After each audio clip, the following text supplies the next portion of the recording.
Hi there everyone, I hope you're all safe and well. I'm the guy from the Gamertag, and today I wanted to give my impressions on Call of Duty Warzone. It's a lot later than a lot of people because I wanted to give myself a bit more time to actually play the game for a few hours and see how the game plays out over more than just a couple of days.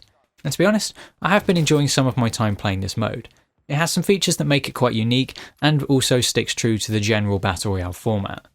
Now, one of the main things that makes this game unique is the currency system. You go around, you're picking up money, you get that from earning kills, from opening boxes, and over time you build up this currency and it gives you a chance to either buy back your squad mates who have died, or buy kill streaks, buy a gas mask so you can survive in the ring for a small amount of time, or to buy yourself some more armour and just general supportive items. I find that to be a very interesting system. It gives you something else to do in an early game. If you've dropped somewhere that isn't a hot drop and you haven't seen anyone for the first few minutes, you've always got the chance of doing something else. You can complete some of the contracts, whether it's a scavenger one or whether it's a recon one, or if you feel like you do want to go and engage another squad, you can pick up a bounty contract and try and hunt some people down. And it definitely adds an interesting change of pace for a Battle Royale. Quite often in Apex Legends, when I've dropped somewhere and it's not been hot, you can go like 10 minutes without seeing someone, and when you finally get into a fight, you get so surprised you just lose instantly. But in this game, it helps you keep engaged in that early game, especially when the rings don't necessarily move very quickly. It allows you to have something else to focus on. Another interesting quality of life change in this game is that you always drop with 2 out of 3 plates of armour and a pistol. And also with the restrictions where you can only have a maximum of 3 plates of armour on you at any time, it makes the time to kill feel very consistent. Especially in Apex Legends, which I'm obviously going to draw a lot of comparisons to, being the only other Battle Royale I've played. You can sometimes find some enemies just tank damage, whereas in this game, it's very consistent. You can get an idea of how long it will take to kill someone, and it is a nice quality of life improvement. Also, always dropping with 2 plates of armour and a pistol means you've always got a chance to defend yourself on a drop, which is, again, another nice quality of life addition. And then finally, there is also the Gulag, which is a zone which once you've died for the first time, you get sent to the Gulag and you're in a 1v1 cage match against another player. Whoever wins gets to redeploy for free. I find this to be quite an interesting system. It definitely gives you a safety net. If you've died straight onto a hot drop, it gives you a chance to fight your way back into the game. But it does also, for me, highlight some of the aspects of Modern Warfare that just generally annoy me. And those are all to do with the movement. I personally don't like the movement in this game. It's fluid, but there are a lot of cheesy mechanics that I despise. Those being drop shotting, jump shotting, and slide shotting. I hate all 3 of these movement mechanics. Drop shotting should have been dead and buried long ago. It's completely unnatural, and it's just ridiculous how quickly you drop to the floor and you can still aim down sights. It's frankly ridiculous to play against. And whilst people don't use it commonly, it's one of those things which as soon as it happens, you feel cheated out of that fight. It was a fair fight and then they've just dropped to the floor in an instant and you feel like you never had a chance to respond to their hitbox changing that way. Similarly, jump shotting is a very irritating mechanic to play against. Now, I can understand people using it. Perhaps you jump over someone on a staircase, you pull out a good move on them, which I admit, mastering the movement like that is a good skill. The reason I despise jump shotting is because people don't often use it like that. You just find people that jump shot every corner. In this particular clip, this is just in regular multiplayer, this person jumped around the corner and as soon as their feet touch the ground, they're back up jumping again.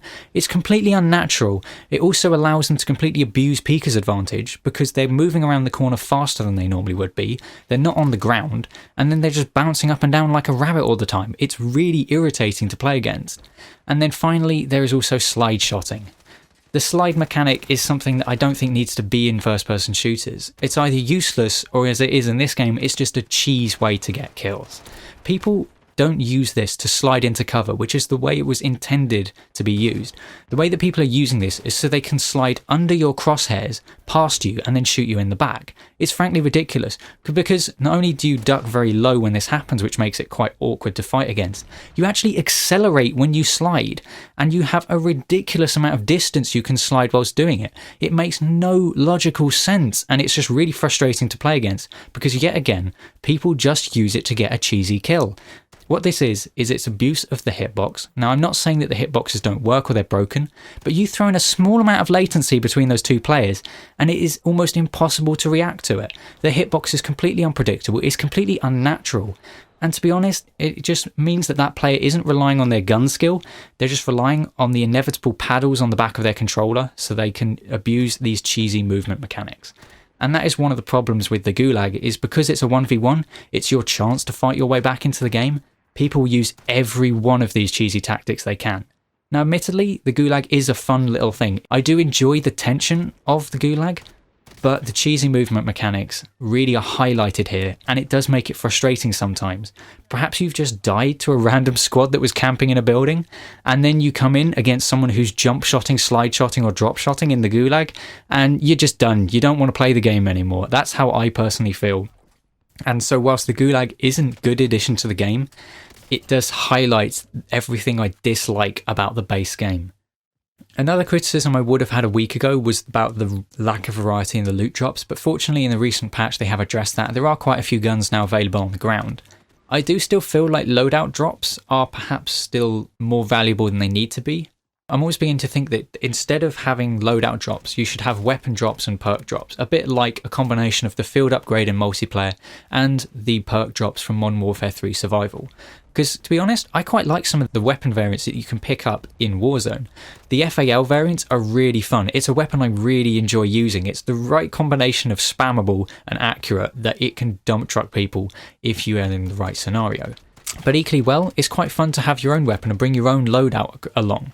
But I'm not sure that they should be obtainable as easily as they are. It does feel like people are focusing on that, and that is their main intention at the early game. I quite like just picking up the weapons that are in the game and just seeing what I can do with them. I've really enjoyed using the blue Mark II carbine.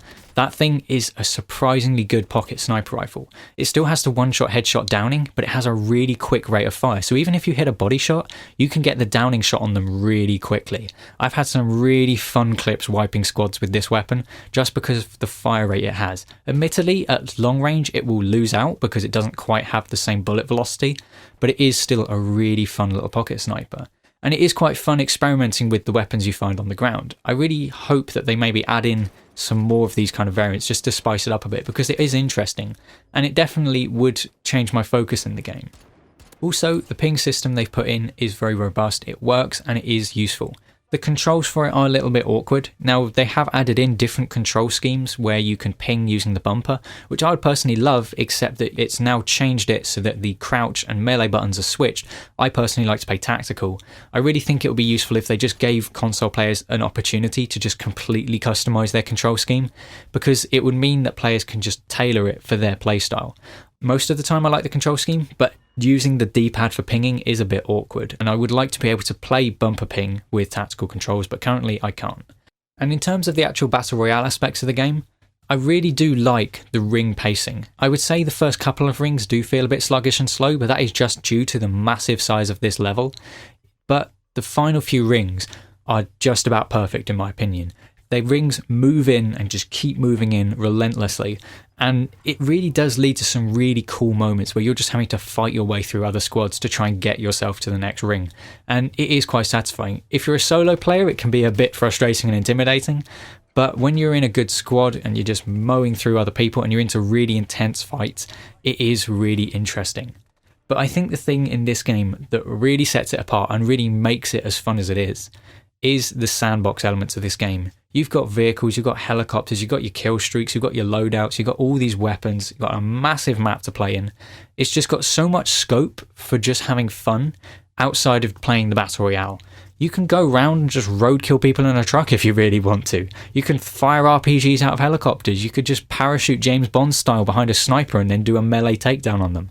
There's so many different things you can do, and that's what does make this game fun, is if you're in a game where you're maybe not trying to just go all out for kills, you're just trying to move around the map and see what happens, you can get into some really weird and funny moments. You can get some really cool plays that go on, and it is really entertaining.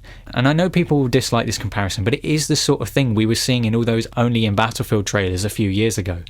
And it's fun. There's just so many different things you can do, and that is what makes this game satisfying and enjoyable to play. If you've got a good squad and you're mowing your way through the game, that is enjoyable. But equally well, if you just want to mess around, you can, and there's some brilliant tools to allow you to do that. I will say that there are a few things that I'm not sure about the balance of them. I personally don't think C4s should be quite as powerful as they are. Currently, you can just wipe teams by yeeting a C4 at them. It really is incredibly powerful. I'm concerned it might be a little bit too powerful, but I will have to wait and see. I also feel that some of the vehicle collisions physics is a bit busted at the moment. I had a moment where I parked a truck and then stood out in front of it, and the truck was barely moving. Like, in the screen, it was indistinguishable whether it was moving, and it downed me instantly. And I then had to crawl away around the truck, get revived and replenish all my armor, which was a bit frustrating. I also had a squad wipe where I was driving a Jeep, drove it around a corner, and the enemy was stood on something like a bench where it's slightly raised above the ground. I got the Jeep kind of wedged sideways, but booped them. Like, it was the most insignificant contact on them, where the corner of my bonnet touched their kneecap and they were instantly downed. Like, it got me the squad wipe, but it must have been really irritating from them because I barely touched them.